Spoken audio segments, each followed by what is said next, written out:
Bonjour, je m'appelle Mathieu Thibault et j'ai le plaisir de vous parler d'un projet sur lequel j'ai travaillé avec Guy Picard et Simon Lavallée dans le cadre de la session de création du GRMS qui s'est déroulée en janvier dernier. Donc, on a voulu réfléchir dans le fond à une situation pour faire des probabilités autrement en lançant un objet qui est un petit peu inhabituel, donc le lancer du gobelet. On s'adresse spécifiquement au deuxième cycle cette fois-ci, donc pour travailler avec des élèves de TS de 4 ou de CST de 5, le concept d'espérance mathématique qui devrait prendre environ une période.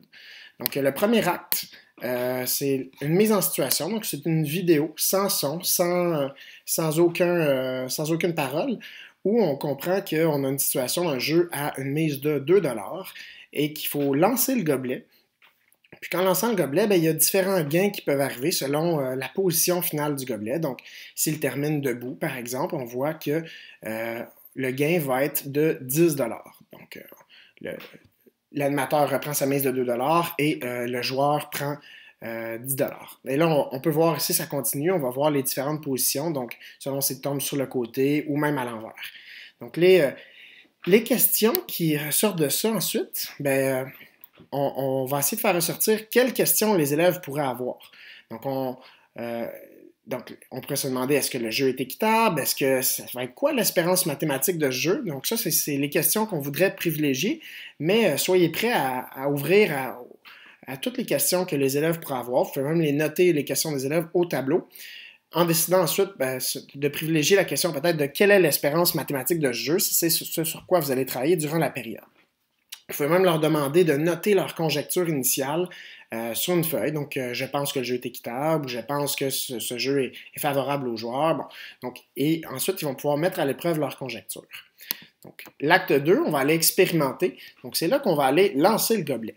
Donc, ce qu'on vous propose de faire, c'est de lancer le gobelet pendant 10 minutes. Donc, c'est un 10 minutes de collecte de données où les élèves vont s'entendre sur une façon, une méthodologie de lancer le gobelet, où on va pas essayer de se forcer pour qu'il tombe dans une position plus qu'une autre. Donc, on veut que ça soit le plus aléatoire possible. Donc, on lance le gobelet par terre, on le ramasse et on note les résultats. Normalement, en 10 minutes, vous devriez avoir, là, pour un groupe d'une trentaine d'élèves, vous pouvez avoir jusqu'à 4000 résultats. Donc, vous pouvez compiler tous ces résultats-là de votre classe en amenant les élèves à venir noter leurs résultats au tableau. On a aussi préparé une petite vidéo où on voit en accéléré un échantillon de lancer. Donc, on voit ici, on va voir une trentaine de lancers de gobelets. Puis, en fait, non, cette vidéo-là, pardon, il y a plutôt une centaine de lancers de gobelets. On voit la compilation ici à droite qui s'accélère. Donc, ça va monter jusqu'à une centaine de lancers. Puis là, on peut se demander, est-ce que ces résultats-là sont similaires à ceux qu'on a expérimentés à la classe? Est-ce qu'ils sont fiables? Comment on pourrait avoir une tendance plus fiable? Donc, avoir le plus de lancers possible, donc pour aller dans l'idée de la loi des grands nombres. Pour en avoir le plus possible, justement, nous, on a voulu cumuler les résultats de Guy Picard, qui l'a fait dans sa classe dans les 3 dernières années, auprès de certains de ses groupes, puis il a cumulé déjà plus de 22 000 lancers.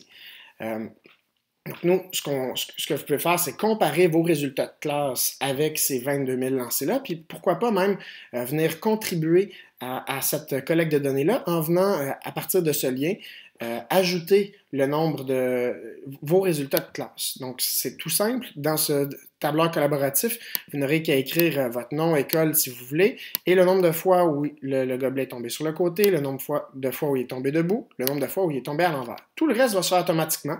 Le nombre total de lancers, les pourcentages, tout le reste va se calculer automatiquement. Maintenant, si on se penche justement plus particulièrement sur les résultats de Guy Picard dans la dernière année, on pourrait se demander finalement, c'est quoi le bilan financier? Est-ce que, après avoir eu une mise de 2$, puis les gains, comme on a vu, c'est 1$ en fait pour quand il tombe sur le côté, 10$ quand il tombe debout et 5$ quand il est à l'envers. Donc, on pourrait se demander, est-ce que ça a été favorable aux joueurs dans ces cas-là après 4586 lancés? Donc, on peut aller faire un bilan financier. Vous pourrez le faire avec vos propres résultats, mais vous pouvez comparer avec les 4586 parties de Guy Picard faites récemment. Puis on voit dans ce cas-là qu'on arrive avec un calcul où on a un bilan de moins 389$, ce qui revient à moins 8 sous par partie. Donc, en divisant ce bilan-là sur le nombre de parties de 4586 parties. Ce que ça veut dire, c'est qu'on a, dans certains cas, on a perdu 1 $, dans certains cas, on a gagné 8 $, dans certains cas, on a gagné 3 $, mais au final, en moyenne, c'est l'idée de l'espérance mathématique, c'est un calcul de moyenne pondérée. En moyenne, on va avoir perdu 8 sous par partie. Donc là, on peut encore là, vous pourrez comparer vos résultats à ceux qui sont présentés ici. Puis maintenant, il faut passer d'une posture de... ça, c'est des résultats qu'on a observés dans le passé, des statistiques. Puis on veut maintenant inférer des résultats dans le futur, donc des probabilités. Donc là, c'est là qu'on se rend vers le calcul d'espérance mathématique, avec la formule que vous connaissez sans doute. Donc, la probabilité qu'elle tombe sur le côté fois le gain net qu'elle tombe sur le côté, plus la probabilité que le gobelet tombe à l'envers fois le gain net quand il est à l'envers, plus la probabilité qu'il tombe debout fois le gain net quand il est debout. Et là, ici, qu'est-ce qu'on a fait? Les probabilités, en fait, on ne les a pas. On ne les a pas exactement, on ne peut pas modéliser théoriquement cette situation-là du lancer du gobelet, mais la probabilité qui tombe sur le côté, ce qu'on peut faire, c'est se servir ici de nos 22 000 lancers et se servir de cette estimation-là, ici qu'on a environ 79% sur le côté, environ 1% debout et environ 20% à l'envers. On aurait pu garder plus de précision aussi. Ici, j'arrondis au pourcent près. Et ce qui nous donne finalement un calcul de moins 11 centièmes.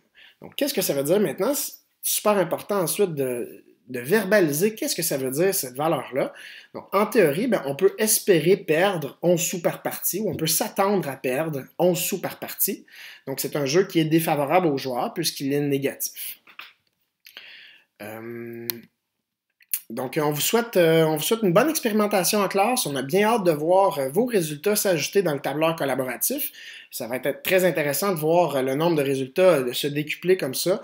Et on espère avoir de vos nouvelles.